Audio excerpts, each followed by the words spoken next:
35 жаштагы Асаями Котоми Жапон кызы. Асаями Жапониянын Йокогама шаарынан Тоолуу Кыргызстанга туризмди өнүктүрүү долбоорунун алкагында ыктыярчы болуп 9 жыл мурун келген экен. Мен 2013-жылы Кыргызстанга кирип, Үскүкүр областтык администрацияда туризм боюнча волонтер болуп иштеп кеткем. Андан кийин 2014-жылы кайра Кыргызстанга кирип, Бишкекте туркомпанияны ачып иштеп жатам. Ошентип чыгыш маданиятына сугарылып чоңойгон жапон кызы тез эле Кыргызстанга көнүп, бул жакта калып калган. 8 жыл мурун ал Жапон-Кыргыз туристтик агенттигин ачып, Жапониядан келген мекендештерине Кыргызстанда ыңгайлуу эс алуу турларын уюштура баштаган.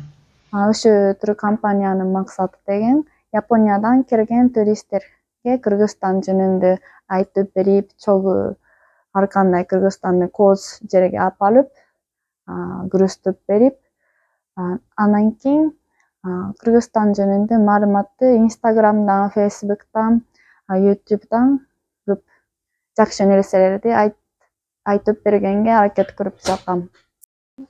Анан Кыргызстанда даамдуу тамактары көп экен. Ошо тамак ашынын таанытуу боюнча Кыргызстанга келген япондор менен чогуу кыргыздардын айрга барып, тамакты чогуу жасаганга биз үйрөткөнгө аракет кылабыз да. Мисалы үчүн манту, кырдак, оромолорду чогуу кыргыздар менен чогуу жасайбыз.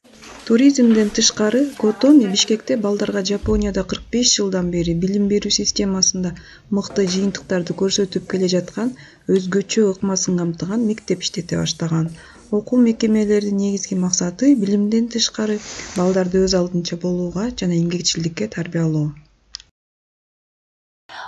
Биздин Gakken Classroom аттуу окуу борбору бул математика окуу борбору 6 жаштан 12 жашка чейинки балдар үчүн кошумча окуу борбору деп айтылып коет. Бул мектептен тышкаркы балдар жумасына 2 жолу келип бул жерде сабак алышат.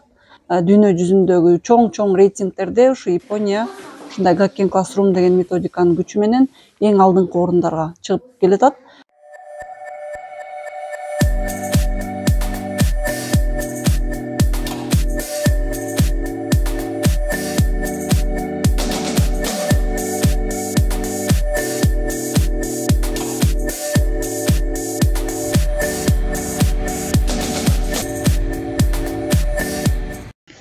Кыргызстанда Котоми Жапон элчилигинде иштеген жолдошу Ясухиро Нисио менен таанышып, үй бүлөккө түшкөн.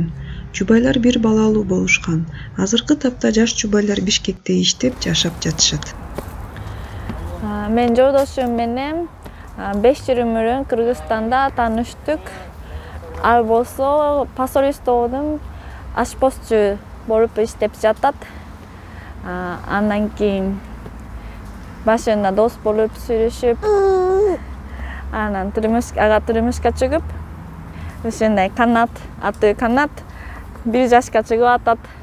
Канатты түрүп, Канат Кыргызстанда Бишкекте чоңоюп атат. Япон-Кыргыз кызматташтыгы 30 жылдан бери өнүгүп келүүдө. Япония мамлекети Кыргызстандын өнүгүүсү үчүн өз салымын кошуу үчүн иш-чараларды көрсөтүп келе жатканы кубандырбай койбойт. Ал эми бул кызматташтыкка өзүнүн салымын кошуп, кыргыз маданиятын башка элге тааныткан жаш ишкер айымдын эмгеги да маанилүү.